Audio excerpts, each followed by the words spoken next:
So on a V8 BiTurbo S6, we're at this stage here. It's a ton of disassembly. Fender liner, subframe has to be dropped. You gotta support the engine.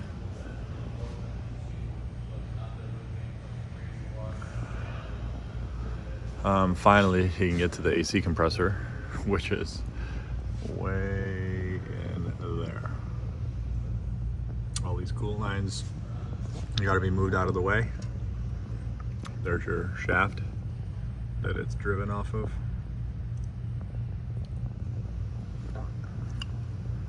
So yeah, real fun. Engine mount.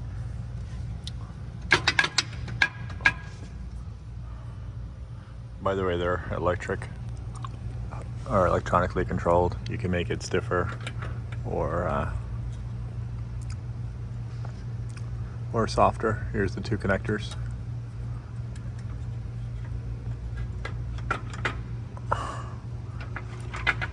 Put that pipe above the subframe as you're lowering it so it doesn't break it. And then obviously disconnect your sway bar links, disconnect your lower strut. You can leave the axles connected. I don't know why they tell you to disconnect them. All you need is just this much space so you can literally get in there with your hand to grab it out of the way, move it out.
So once you're in there, what you're going to do is disconnect this coolant pipe. That connection right there might have to come out. This right here, there's a bolt holding it up there. You got to free up this pipe so you can get it out of the way. Then you're going to disconnect your, I believe this is up there. That's going to be, I think, the thermostat, which is this right here. There's going to be a connector also that you're going to remove. Right here. I labeled them in green just so it's easier for me to see upon reassembly. There's your compressor. You're going to remove this bracket. Right here, this is the bracket for the engine mount. They're going to be triple squares. And then there's two AC lines right there. One AC line, the other one. And you're also going to have a dipstick tube, which goes in here, right there. And it is here.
So the new AC compressor is in position.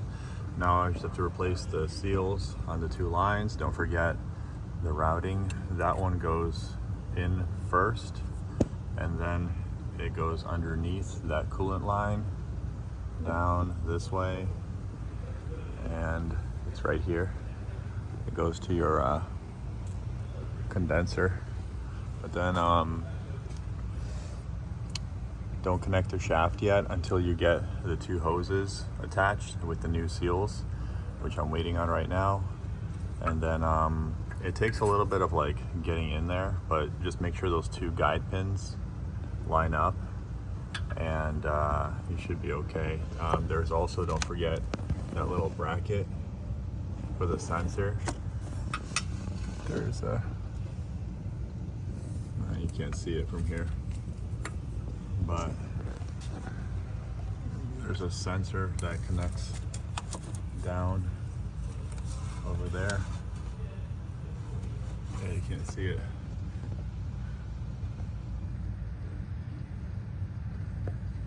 See that sensor right there? I have it moved over to the side for now, but that little metal tab connects right there. So that bracket will go there, and then the bolt goes in it.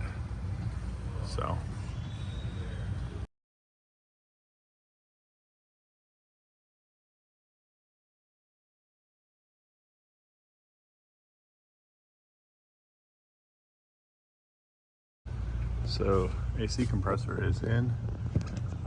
There's that one bolt there, one down here, one up there. They're all torqued. This one, the shaft is attached, and the two AC lines are attached also. New seals on those. Now it's a matter of putting all these coolant lines back together carefully. And that connector right there also. Don't forget the bracket for the connector.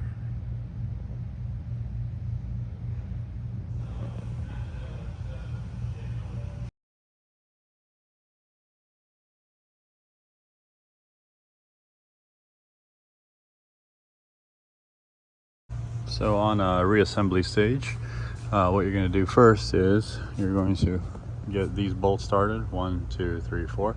The red means that they're not torqued, they're just hand tight. What that does is these bolts hold the actual engine mount to the subframe here.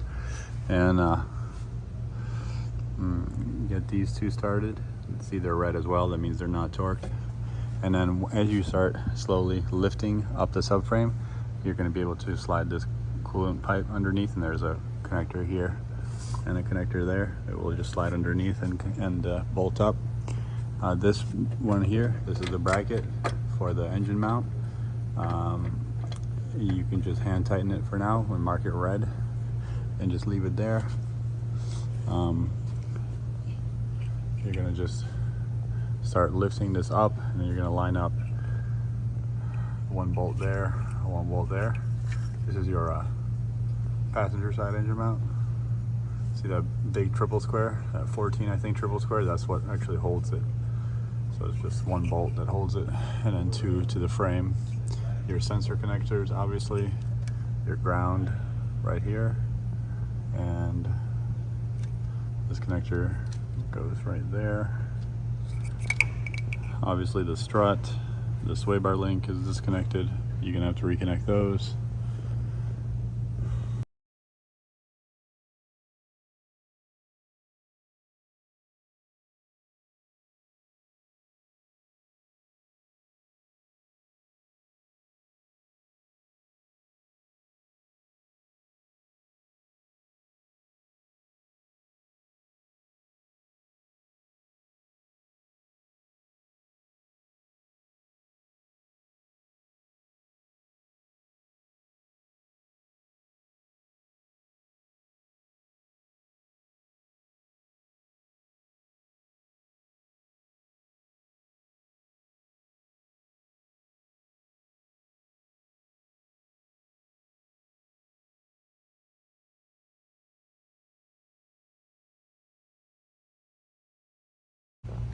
So next, the nice thing about this car is on certain, like the S6 and the S8, RS6, RS8, you don't actually have to remove the front end to get to the condenser. Here's the sensor that we'll be swapping out, which we have the fault code for initially, which we should have swapped out initially before doing anything. Here's the evaporator dryer. Super easy on this car. It actually comes out through the top. You just use a Torx. It's a, I believe a T, let me see here. This is a T55. So you just remove this, just make sure you gotta evacuate the AC system first completely. Make sure there's no refrigerant in it. And then as soon as you open the new package, you have to put it in within like 10 minutes max. This whole system has to be sealed and closed within 10 minutes. So make sure your lines are connected. If you were to remove, by the way, this condenser, it's also very easy.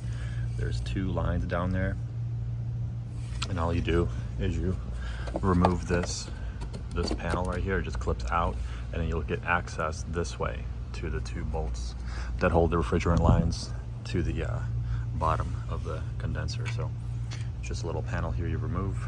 This just flips up, and that's it. Pretty easy.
So here's the new cap that comes supplied. Here's your 2 new seals that you get. And go ahead and set those aside for now. Your new dryer is going to come like this. Here's a part number. And it will come in this package. Now, it's very important that you don't open this until you're ready to install it. Okay, because as soon as you open this, it will start sucking up moisture. So only when you remove the old one, which we will do now,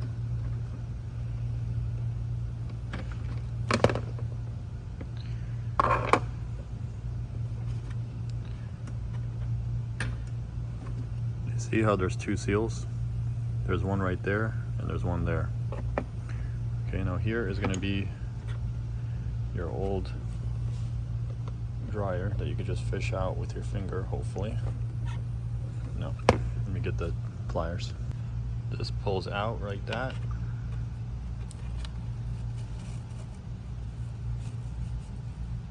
Okay, maybe not. Something's stuck. Okay, so that's the old one. I think it's just charcoal in there or something. So I can't show you this because as soon as I open this, I'm gonna install it and then put the new seal on right away. So, but that's pretty much it. It's plastic, by the way, so just hand tighten it. Last but not least, you're gonna wanna put a vacuum on the whole system. Afterwards, you're gonna put some dye in. It's like a lubrication right here. It calls for R134A, 580 grams approximately is what I do. Make sure these are open.